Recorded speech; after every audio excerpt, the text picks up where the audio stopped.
All right, and for everyone else, it's 8:01. We normally get started about 3 to 4 minutes after 8 o'clock. So we are going to give people 2 more minutes to get on, and then we are going to get started.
All righty, we are going to get started.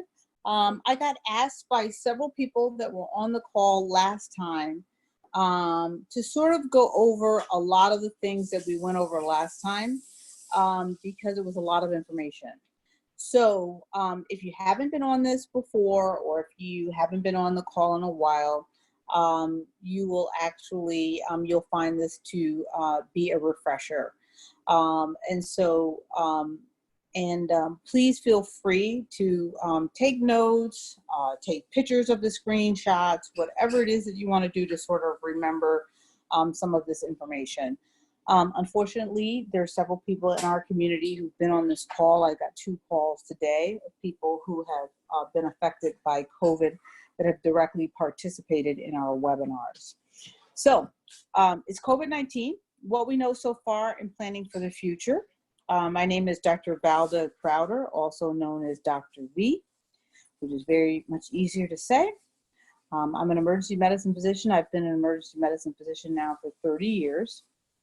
And anything that is on this webinar, the original source documents will be on AskDrV.us. You can also follow me on Twitter at AskDr_V. All right, so let's get started. The structure of the presentation will be 10 to 15 minutes followed by Q&A. Might be a little bit longer, might be closer to 20 because there's a lot of information to really go over, especially preparing for school reopenings. So how to ask questions. Everyone for this presentation is in listen mode. You ask a question by typing it into the chat or typing it into the Q&A. We're going to take typed questions in the chat and Q&A first. Then depending upon how many people are on the call, I may be able to unmute people one at a time so that they can actually ask their questions. The intention is to keep all participants informed on COVID-19 science that will help them and their families stay healthy during this pandemic. The outcome is that you will leave the webinar motivated to create an action plan for you and your family. And some of you may be motivated to create an action plan for your broader community. You may represent a business or a homeowners association or a union or a sports team or league. So you may have a broader commitment. All right, it took 99 days for us to reach 1 million cases of COVID-19 in the United States, and then 43 days to hit 2 million cases in the United States. 28 days later, on July 8th, we reached 3 million cases. The 4th million case came 2 weeks later, and the number jumped to 5 million 17 days later. There is an urging of lawmakers to temporarily actually stop e-cigarettes. E-cigarettes and vaping is very much associated with a poor health outcome from COVID-19. And so there is an urge for the FDA to temporarily clear them off the marketplace. There are 13 states that, according to Harvard coronavirus experts, actually need to be on lockdown now. Those states are Florida, Louisiana, Mississippi, Alabama, Arizona, Tennessee, Georgia, Nevada, South Carolina, Texas, Idaho, Arkansas, and Oklahoma. If you live in one of those states, if your state has not locked down, you do not need to wait for your governor to actually tell you to lock down. You can lock down yourself, right? So I urge people who are in those states who they may have elected officials that are not acting responsibly to just go ahead and lock down themselves. Now, how do I know if I or my family have COVID-19? There's several ways that you can determine that. So the diagnosis is made by PCR testing, antigen testing, and CAT scan findings. So I'm going to go over both of those, all of those. PCR testing is a genetic material of the virus. It's done by a nasopharyngeal swab of your nose or saliva. It's most accurate 8 days after exposure. So you can have a negative result when you're really positive if you get the test too early or if you get the test too late. Okay. Antigen testing, which is the proteins on the surface, this is a faster test. So you get the results back on this test in like 30 minutes to an hour. The problem is it will tell you 20 to 30% of the time that the person does not have COVID when they really do.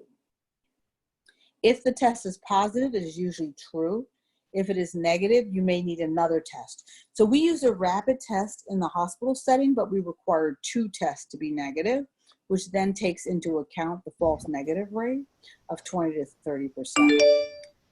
So if you remember recently, Governor DeWine of Ohio, he had a rapid test that was negative. Positive. And then he went back home because he couldn't meet the president, and he flew back to Columbus to Ohio State University, and he had a PCR test that was negative. Apparently the PCR test was done twice. It's unclear to me if it was done on the same nasopharyngeal swab or if it was actually literally done twice. Gary, I need you to go on mute. All right. CT actually provides the best diagnosis for the novel coronavirus. On CAT scan, what happens on CAT scan is there's ground glass appearance by CAT scan. And this is what they call pathognomonic. Or can somebody, wait, somebody needs to go on mute. Gary, is that you or somebody? I need everybody to go to mute. That's not me. No, it's not me. Okay, can you see who it is, and can you check the controls and see who it is and unmute them, please? All right, so CAT scan, you'll get ground glass opacifications or linear opacifications on the CT scan, and that is what they call pathognomonic, which means it's the only thing that causes that. So coronavirus is one of the only thing that causes those sorts of ground glass appearances. So when you see that, then we know that someone has COVID-19, even if their tests have been negative. All right, so let's talk about pediatric COVID, because there's a lot of stuff in the about children and going back to school and are they really at risk.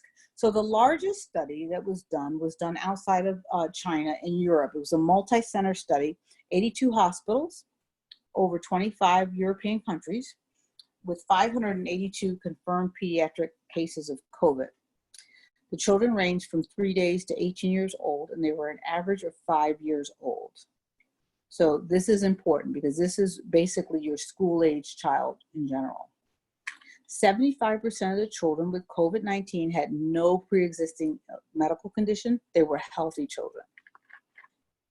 65% of them had a fever, which means 35% of them did not have a fever, right? So if you're doing temperature checking, you'll get 65% of the people, but you're going to miss about 35%. 54% of them had URI, which is upper respiratory illness. 22 had nausea, vomiting, or diarrhea. 28% of them only had a headache. And then 25% of them had more wheezing, coughing, shortness of breath, that sort of thing. The other thing that you'll see in kids is what we call COVID toes. is where the reddish bluish discoloration of the extremities. It almost looks like their toes are frostbitten. This is almost completely suggestive of coronavirus. So if a parent described this over the phone, I would tell them, do not bring your child into the emergency department. I know they have coronavirus, just go to your nearest testing station. So what happened with these COVID-19 positive children? 62% of them required hospitalization. 8% of them actually were required to go to the ICU. 4% got put on ventilators for breathing support. 3% actually required blood pressure support. And 0.7%, which is 7 out of 1,000 of them, died. So what was the risk factors? Children that were less than 1 month old were likely to not do well. Male children also were more likely not to do well. Children presenting with respiratory symptoms rather than GI symptoms were more likely not to do well. And any sort of co-infection. So you had COVID-19 plus influenza. You had COVID-19 plus RSV. The study did not look at the impact of obesity. And that is very important because we have a childhood obesity problem in the United States that Europe does not have. So we would not be expected to do as well with COVID-19 because of our childhood obesity problem. So where did they get the infection from? About half of them got the infection from their parents, 4% from a sibling, so children do give it to each other, and 40% it was an unknown source. All right, so we've talked about this before. Respect COVID-19 is a droplet disease, but it also does sometimes act like an airborne disease. And it stays on surfaces for a very long time. Cardboard surfaces for 24 hours, plastic surfaces for 96 plus hours. Highly contagious. 45 seconds of exposure is all that's required to infect someone. And if 100 people got exposed to COVID-19, anywhere between 60 and 80% of them, or 60 to 80 of them, would actually become positive. Now, compare that to the flu. If 100 people got exposed to the flu, only 30 or 40 would become infected. Just a little bit about droplet versus airborne. Airborne is smaller particles. What we're seeing is that COVID-19 acts a little bit like both. So when there was a recommendation initially to only be 3 feet away from other people, that's because we thought it was a droplet disease. Once we realized that it actually is a droplet disease, it acts like an airborne disease, that's when we were told to stay 6 feet away from each other. And this kind of shows how someone coughing, the difference between the large particles and the small particles. So we're not sure whether or not COVID-19 becomes airborne because of heavy breathing or panting or singing, music instruments, micro droplets, but there's something that seems to occur that actually does lead it to become airborne. Because of this, it's very important if you have a child with asthma and you have a home nebulizer machine that you don't use it during this pandemic, or you use it outside. So you cannot tell the difference between an asthma attack and a COVID-19 symptoms. So if your child is having what you think is a normal asthma attack, but instead they are having a COVID-19 infection, and then you use a nebulizer machine, then you have created the infection as airborne throughout your house to be infected by everyone else. So instead, you can use a spacer with an inhaler. This delivers as much medication as a nebulizer, and then you put a mask on it. Or alternatively, you can also use a nebulizer outside on a porch or in a garage with the garage door open. All right, so now there's a whole thing about COVID-19 and the 6 clusters of infection. This is not 6 different diseases. This is actually COVID-19 and different ways in which it presents. So cluster 1 is a flu-like headache, loss of smell, muscle pain, cough, sore throat, no fever. Cluster 2 is flu-like with a fever. Cluster 3 is more gastrointestinal. So They get a little bit a headache, but they also have like nausea, vomiting, diarrhea. Now, cluster 4 is like cluster 1, but you have a lot of fatigue. Cluster 5 is like cluster 2, but they also have confusion. And then the most severe is cluster 6, where you have abdominal, respiratory, fatigue, confusion, and everything. So what we have found is that people who actually have kind of like a flu-like, coughing, upper respiratory illness, maybe no fever, those folks do pretty well. They can spread the disease a lot, so they may be super spreaders, but they're relatively healthy. Same thing with cluster 2 and 3. Those folks in general do not get hospitalized. Who actually gets hospitalized is cluster 4, 5, and 6. Those are the folks who get hospitalized, wind up in the ICU, and don't do particularly well. All right, this is Peter Tsai, and he is the inventor of the N95 mask. And he has come out of retirement to sort of help us. What's important is the most important thing of the N95 mask is the electrostatically charged fabric that is on the outside of the mask. That attracts particles like a magnet. That's why it's so important that you don't touch the outside of your mask. He recommends 7 masks, 1 for each day of the week. You hang them after you're done, and then you don't come back to that mask for a week. And that week time actually allows for the deactivation of the virus. I actually just saw a news report on CNN that Amazon now has KN95 masks available at $4 a piece. So I know there's been a lot of people on the webinar who said they haven't been able to get them. We've been able to get them on eBay. I sent about 300 of them to my family members over the weekend, but I did hear today that they are available now on Amazon, the KN95 mask. So N95, KN95, N99, P100, what is the difference? So N95 masks are US standard respiratory masks. KN95 are Chinese standards. Both of them actually block 95% of the particulate matter. N100 masks actually block and filter 99.97 of the airborne particles. P100 block 99.9% of the particles. So the number actually relates to what percentage of the particles are actually blocked. This is what an N95 looks like. Now some of them look different than this, but this is a couple of examples. This is what the N99 respirators look like. This is the P100s. I have this to actually fly with. The purple cartridges are for particulate matter, and those are the ones that you actually want. I just got sent, this. This is a new mask that's coming out, and I haven't ordered this yet. This is $15. This is FDA registered, not approved, N99, active ventilation, HEPA filter, and it's clear so people can see you smile. So I am actually getting ready to purchase this mask. So how to properly use a mask. Wash your hands before touching.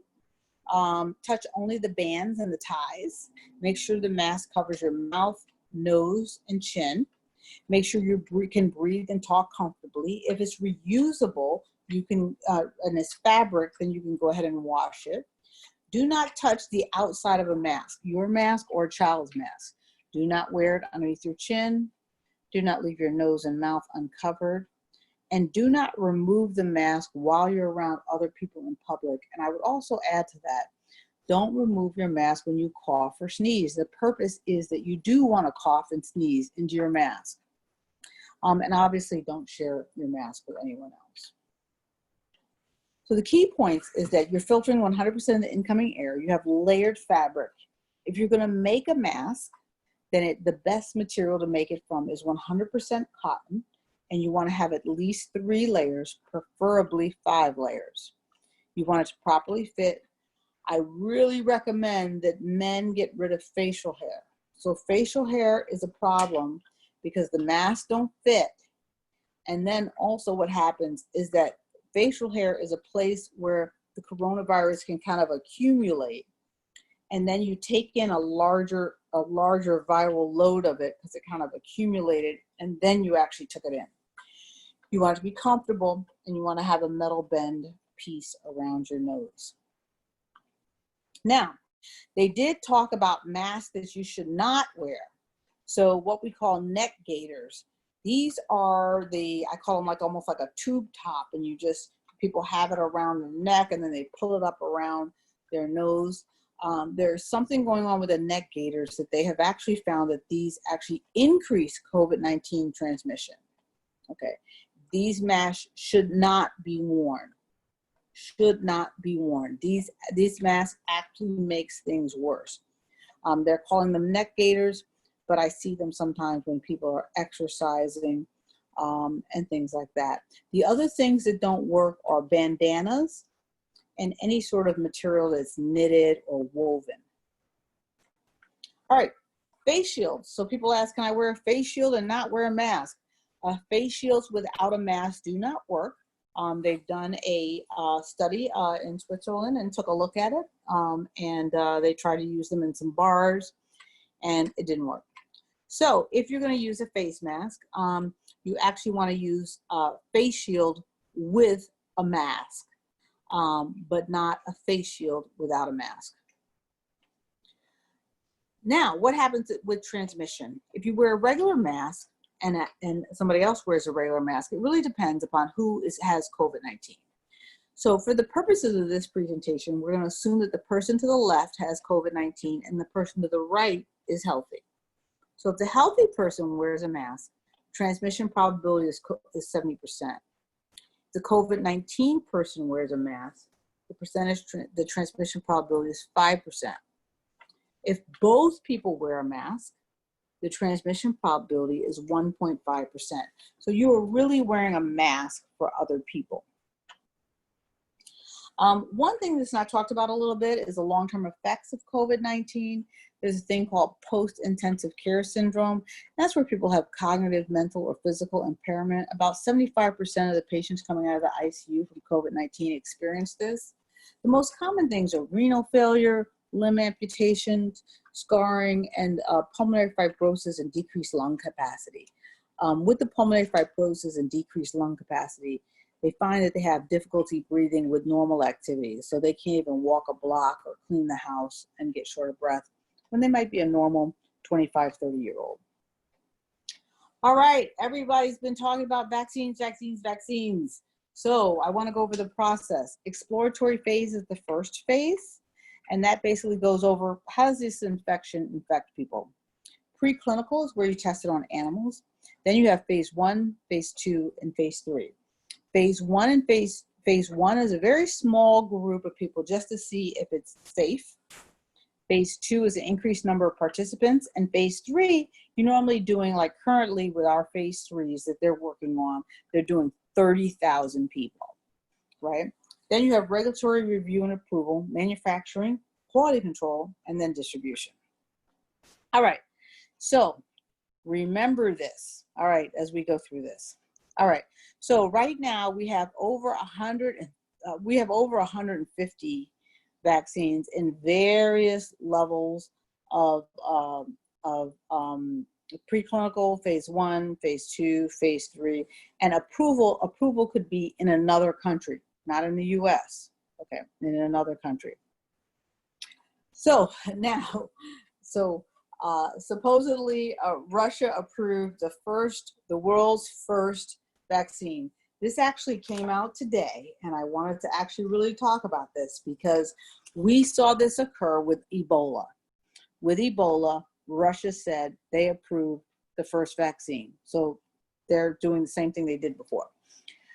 So what we have found with this is, one, they don't report the literature. It's not, the data is not in a peer-reviewed journal.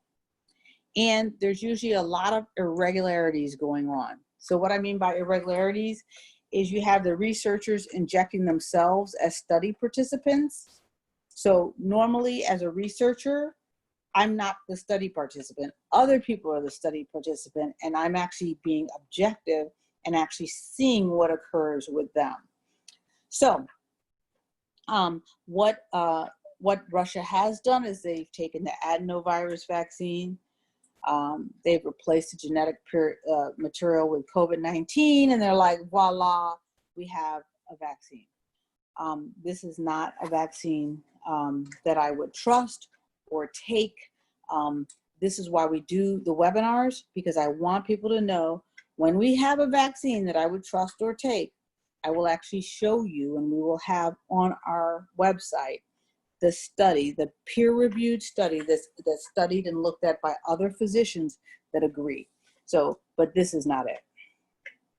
All right, so we've looked at a lot of different things.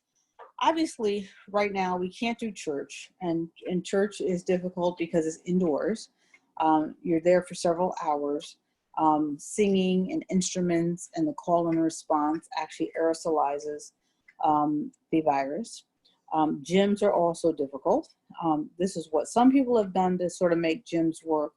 I think it's really best to actually just work out outside.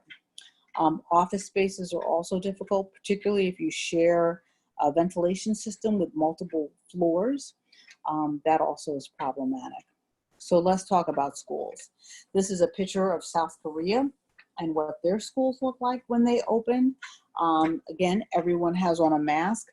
In addition to a mask, they have on a 3-sided shield on their desk, right? So what's most important to know what to do regarding school is to know your zone.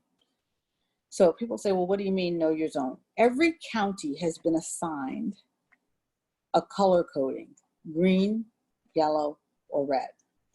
I have, and I put on my website, a coronavirus task force that shows the zones by county in the United States as of July 17th.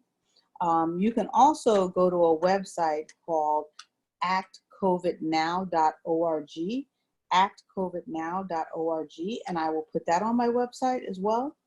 And that actually lists every county in the United States, and it gives you all of the information on these categories. So red zone is anybody that has new cases more than 100 per 100,000, or a diagnostic test positivity of greater than 10%. All that means is 100 people took the test and more than 10 came back positive. That's all a diagnostic test positivity rate means, okay? 100 people took it and 10 people came back, more than 10 people came back positive. Yellow zone is 10 per 100 per 100,000 with a diagnostic test positivity rate of 5 to 10%. Green zone is less than 10 per 100,000 and less than 5 out of 100 come back positive. So if you do not know your zone, as soon as this is over, I want you to put your county and your state in the chat box. The American Academy of Pediatrics actually went over a lot of different things: education, nutrition, students with disabilities, special populations, athletics, mental health, group size, isolation measures, all of the things that you actually need to do to actually bring a school back. So this is also on the website, and it's a very, very detailed. But it gives you things to look at if you're concerned and you want to ask your school, what are they doing? So what is the infection rate in your community? That is the first thing that you need to answer when you talk about your kids going back to school. Then what is the age of your children? Are your kids actually able to wear a mask and keep a mask on? And do they understand the importance of this? Then the other thing that's important to ask is, what is the age and condition of other people living in my home? Do we live in a multi-generational home? Does grandma and great aunt live in the house? That's also important. So what most countries have done is, first, they've decreased the community infection rate.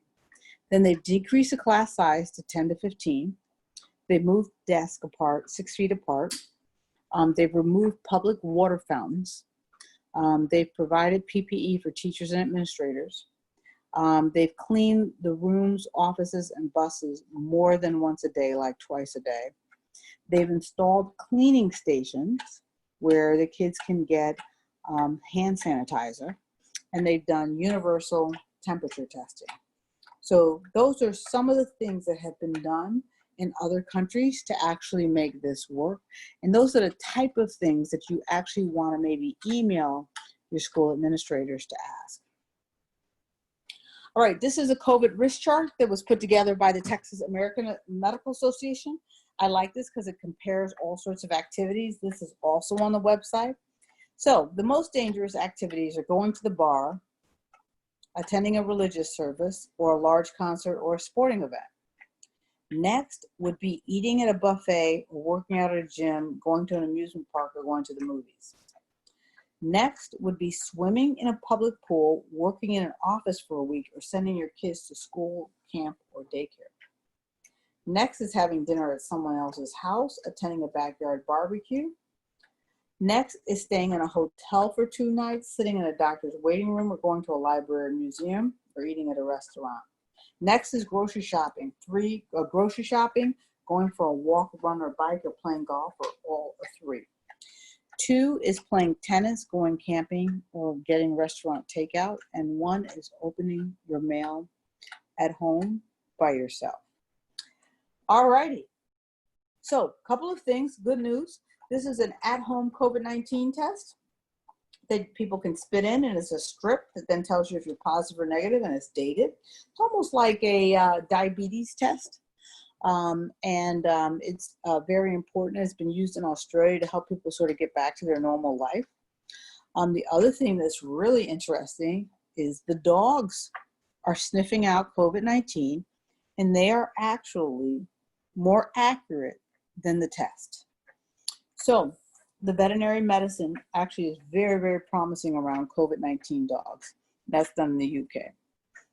I remind people, make sure to go and get your regular cancer screening and your regular primary care because you're more likely to have something go on, like, something going on with high blood pressure or cancer or just a regular stroke than COVID-19. We often get very, very focused on COVID-19, which is important, but you don't want to forget the rest of your health care. All right, we're going to go to Q&A.